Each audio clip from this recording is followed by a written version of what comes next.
nouvelle, le Danois Tycho Brahe devient l'astronome le plus célèbre d'Europe. Il se fait offrir une île entière par son protecteur, le roi du Danemark, pour y construire un observatoire fabuleux nommé Uraniborg, la cité des étoiles. Il réalisera là des observations astronomiques sans équivalent. Quelques années plus tard, une magnifique comète passe au-dessus d'Uraniborg. Tycho se dit que s'il réussit à mesurer la distance de la comète, il saura avec certitude si les comètes font partie du monde sublunaire, c'est-à-dire en dessous de la Lune, comme on le croyait depuis Aristote, ou bien supralunaire, c'est-à-dire rattaché au ciel. Pour cela, il utilise une méthode pour mesurer les distances, qui est encore en vigueur aujourd'hui sous une autre forme, la méthode de la parallaxe. Alors la parallaxe, c'est quoi? Eh bien, vous avez constaté que si vous placez votre doigt devant votre nez et que vous fermez alternativement l'œil gauche puis l'œil droit, vous voyez votre doigt se déplacer apparemment par rapport à l'arrière-plan. Maintenant, si vous augmentez la distance du doigt, par exemple, si vous tendez le bras, vous fermez à nouveau les yeux, l'un après l'autre, eh bien, le doigt se déplace toujours, mais moins nettement. Mais la parallaxe, ce n'est rien de plus que le changement de perspective d'un œil à l'autre. Plus le doigt est éloigné, plus le mouvement apparent est infime. Appliquant cette méthode à l'échelle astronomique, Tycho Brahe suit la comète depuis son palais d'Uraniborg au Danemark, tandis que son collègue Agesius étudie la comète à Prague. C'est un peu comme si l'on observait la comète avec deux yeux séparés de 1000 kilomètres. Si la comète se trouve tout près de la Terre, chacun des deux astronomes verra la comète se détacher sur un fond d'étoiles complètement différent. En revanche, si la comète se trouve très loin, c'est-à-dire au-delà de la Lune, eh bien, ils verront la comète dans le même coin du ciel. Et c'est exactement ce qu'ils observent. Pendant des semaines, Tycho Brahe et Agesius voient avancer la comète dans la même partie du ciel, ils voient sa queue s'allonger en même temps, et pourtant, ils sont éloignés l'un de l'autre de 1000 kilomètres. Alors pour Tycho, le doute n'est plus possible. Les comètes sont extrêmement éloignées de la Terre, plus loin même que la Lune. Autrement dit, les comètes ne sont pas des phénomènes météorologiques, mais des astres à part entière qui se déplacent dans le royaume céleste, là où tournent les planètes. Tout cela c'est bien joli, mais on se souvient que, chez Aristote, les sphères célestes étaient censées être cristallines et solides. Alors, dans ces conditions, si les comètes traversent le système solaire de part en part, comment font-elles pour traverser ces sphères cristallines sans les briser? Eh bien, après Copernic, c'est la deuxième faille dans la cosmologie d'Aristote. Ensuite, Tycho Brahe va accumuler pendant 20 ans des observations extrêmement précises, non seulement sur d'autres comètes, mais aussi et surtout sur le mouvement des planètes. Mais Tycho Brahe, qui est un observateur doué d'une acuité visuelle prodigieuse, a besoin d'un mathématicien qui serait capable de mettre en équation ses observations. Alors il appelle auprès de lui un jeune homme prometteur dont il a entendu parler, Johannes Kepler. Kepler rêve depuis toujours d'utiliser les données de Tycho Brahe, parce que Kepler ne peut pas observer le ciel à cause d'une grave myopie. Alors son ambition à lui, c'est de découvrir par les mathématiques le secret du monde.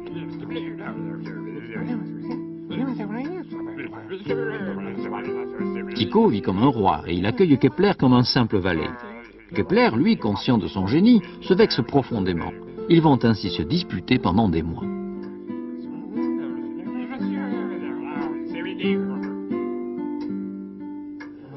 En 1601, un soir de beuverie, Tycho s'effondre, frappé d'une crise d'apoplexie. À l'agonie, il appelle pourtant Kepler auprès de lui.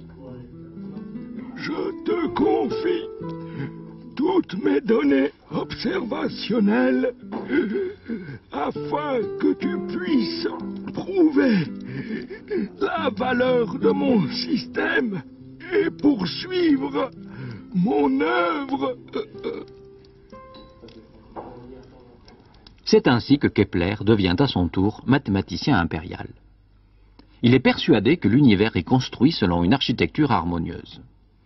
Après 8 années de calcul acharné sur les données de Tycho Brahe, il finit par découvrir que pour expliquer cette architecture secrète, il faut faire appel non pas à des cercles parfaits, mais à des ellipses. Au début, Kepler ne veut même pas y croire. Persuadé qu'il s'est fourvoyé, il écrit même « J'ai découvert un tas de fumier ». Pourtant, en 1609, quand il publie son livre, L'astronomie nouvelle, ce n'est pas du fumier qu'il offre aux astronomes, mais bien une perle. Et cette perle, c'est la loi de Kepler. Les planètes tournent autour du Soleil selon des trajectoires elliptiques. Hélas, Kepler ne pense pas à appliquer aux comètes ce qu'il vient de découvrir pour les planètes. Croyant que les comètes ne reviennent jamais, il en conclut que leurs trajectoires sont des droites qui traversent le système solaire de part en part, un point c'est tout. En revanche, Kepler fait preuve d'une intuition remarquable sur la nature de ces vagabondes du ciel. Il explique pour la première fois que la formation des queues des comètes, toujours à l'opposé du Soleil, ainsi que l'avait dessiné Appianus, est due à une émission de vapeur qui s'échappe de la tête de la comète sous l'action de la lumière solaire. Quant au nombre possible de comètes, il déclare qu'il y en a autant dans l'espace que de poissons dans la mer, mais que seules celles qui passent au voisinage de la Terre deviennent visibles.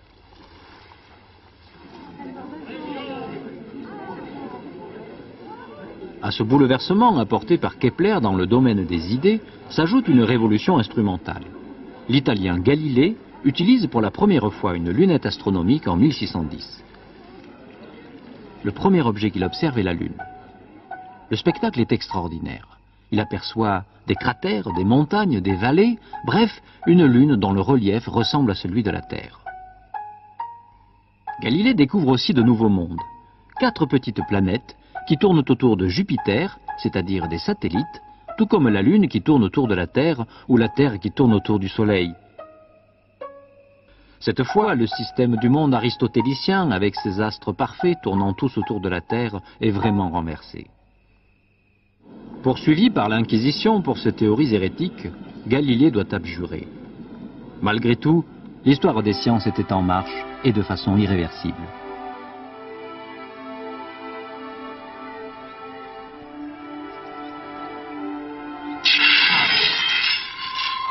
Désormais, il n'y aurait plus de monde d'en haut et de monde d'en bas, soumis à des lois différentes. Il y a une seule physique qui doit expliquer l'univers, comme un grand mécanisme d'horlogerie.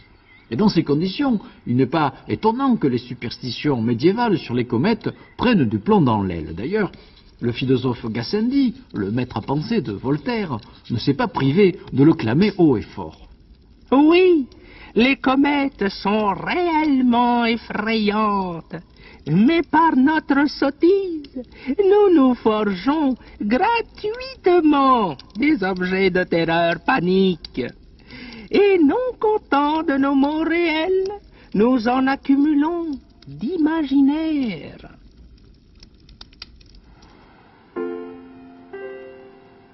La fin du XVIIe siècle est une époque charnière pour l'histoire de l'astronomie. Une stupéfiante série de comètes, toutes plus spectaculaires les unes que les autres, fait son apparition. 1661, 1664, 1665, 1680 et ainsi de suite. Celle de 1680 apparaît juste au moment de Noël. L'imagination populaire se déchaîne. Même les poules se montrent impressionnées par la comète, si l'on en croit une gravure de l'époque qui illustre ce prodige extraordinaire, comment, à Rome, une poule a pondu un œuf sur lequel était gravée l'image même de la comète. L'affaire fait grand bruit, tous les journaux d'Europe reprennent la nouvelle. De leur côté, les astronomes multiplient les observations dans l'espoir de résoudre enfin l'énigme du mouvement des comètes. Question. D'un côté, on a les lois de Kepler, qui disent que les planètes tournent autour du Soleil suivant des ellipses. De notre côté, on a l'impression que les comètes ont des trajectoires rectilignes. Alors, des droites ou des courbes? Est-ce que les comètes se perdent dans l'infini? Ou bien, est-ce que certaines comètes peuvent revenir périodiquement en suivant des ellipses? Certains savants, comme le Polonais Hevelius, soupçonnent que les comètes ne sont pas autre chose que des planètes vagabondes, et qu'elles doivent donc tourner autour du Soleil.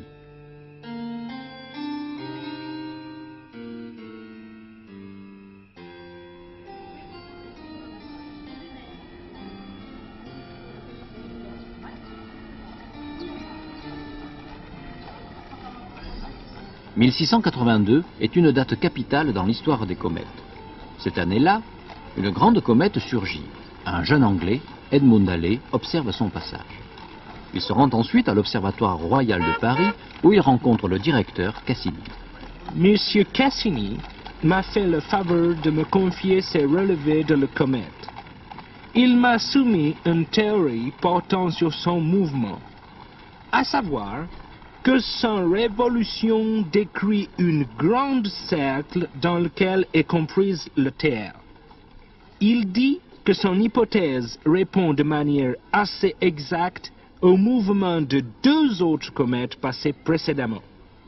Je sais que vous éprouverez quelques difficultés à épouser cette conviction, mais il est assez remarquable que trois comètes suivent le même tracé céleste avec le même degré de vélocité. Et Halley adopte cette idée selon laquelle certaines comètes que l'on voit aujourd'hui sont les mêmes que celles qu'on a vues dans le passé. Mais comment le prouver? Comment expliquer scientifiquement un retour périodique des comètes? Un seul homme est capable de résoudre ce problème, c'est Isaac Newton. Newton est déjà très célèbre. Il a fondé les lois de l'optique, il a perfectionné le télescope et en plus, il a la réputation d'inventer les mathématiques au fur et à mesure de ses besoins.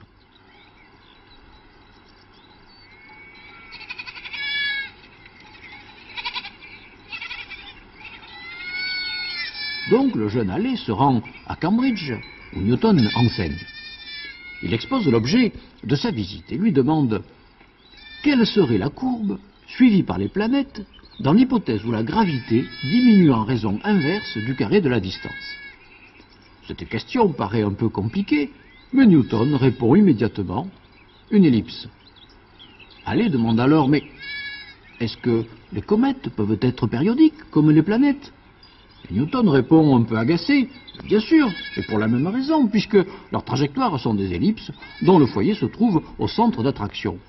Mais enfin, comment le savez-vous? S'écrie Halley, stupéfait par l'assurance de Newton. Eh bien, parce que je l'ai calculé il y a 15 ans. Et Newton lui explique alors que le mouvement des comètes et des planètes est régi par une seule et même loi mathématique, la loi de l'attraction universelle. Halley est évidemment au comble de l'enthousiasme. Alors il pousse Newton à rédiger ses calculs qu'il n'avait jamais publiés. Et c'est ainsi que 18 mois plus tard, c'est-à-dire en 1687, paraît l'un des plus grands livres scientifiques de l'histoire, Les principes de la philosophie naturelle. Il faut bien voir qu'avec ce livre, Newton impose une nouvelle vision du monde, un univers mécanique, soumis dans son immensité à une loi unique et très simple, la loi de l'attraction universelle. Et cette loi, elle dit que deux corps massifs s'attirent mutuellement par une force qui se propage instantanément dans le vide et qui est inversement proportionnelle au carré de leur distance.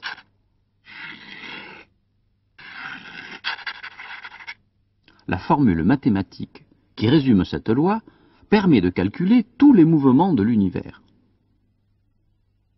On voit comment, grâce à Newton et à Halley, la comète devient un objet astronomique à part entière. Comme l'avait deviné Sénèque, elle peut obéir à des cycles et revenir périodiquement. Mais encore faut-il savoir calculer ce retour. C'est ce que décide de faire Halley avec la comète qu'il avait observée dans sa jeunesse en 1682 et qui avait décidé de toute sa carrière. Il a compris que depuis des siècles, cette comète est revenue tous les 76 ans avec la régularité d'un métronome et qu'elle reviendra encore, il suffit pour cela d'attendre 1758. Mais Halley supporte difficilement cette attente, car il sait qu'en 1758, il n'aura aucune chance d'être encore en vie. Alors, avant de mourir, il formule un souhait qui sera entendu, donner son nom à la comète. Si le retour prévu par nous pour l'année 1758 se réalise, l'impartiale postérité ne se refusera pas à reconnaître que ce fut un Anglais qui l'annonça pour la première fois.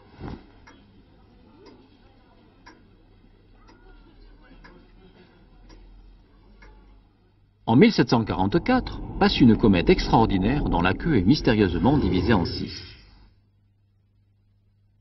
Nombre d'énigmes restent à élucider et les spéculations vont bon train. Certains astronomes font même l'hypothèse qu'il y a 5000 ans, une comète aurait été à l'origine du déluge. Et on en arrive à l'époque où la fameuse comète de Halley est censée revenir. Et ce retour de la comète pose quand même un problème. Un problème, comment dirais-je, technique. C'est le suivant. Si vous voulez, le trajet d'une comète serait très simple s'il n'existait que la comète elle-même et le Soleil. On aurait alors une ellipse parfaite. Mais entre la comète et le Soleil, il y a d'autres corps, notamment Jupiter, une planète géante qui perturbe la trajectoire de la comète. La comète ne dessine donc pas une ellipse parfaite, mais une courbe un peu plus compliquée. Il devient très difficile de calculer son retour avec précision si on ne développe pas des mathématiques nouvelles. Une compétition internationale s'engage entre les plus brillants savants d'Europe.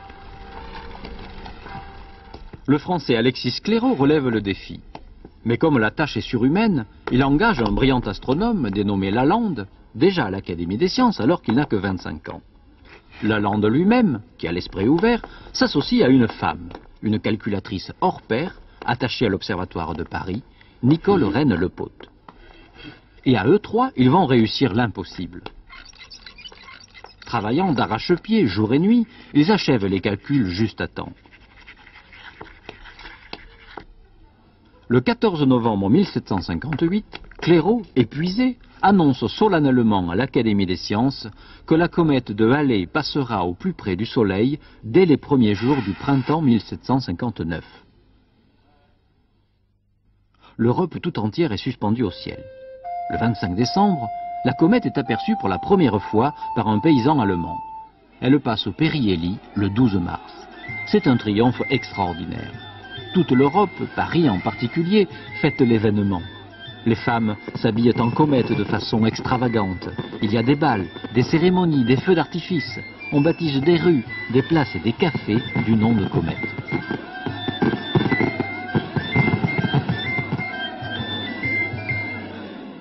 Cet engouement nouveau pour les comètes gagne d'autres astronomes.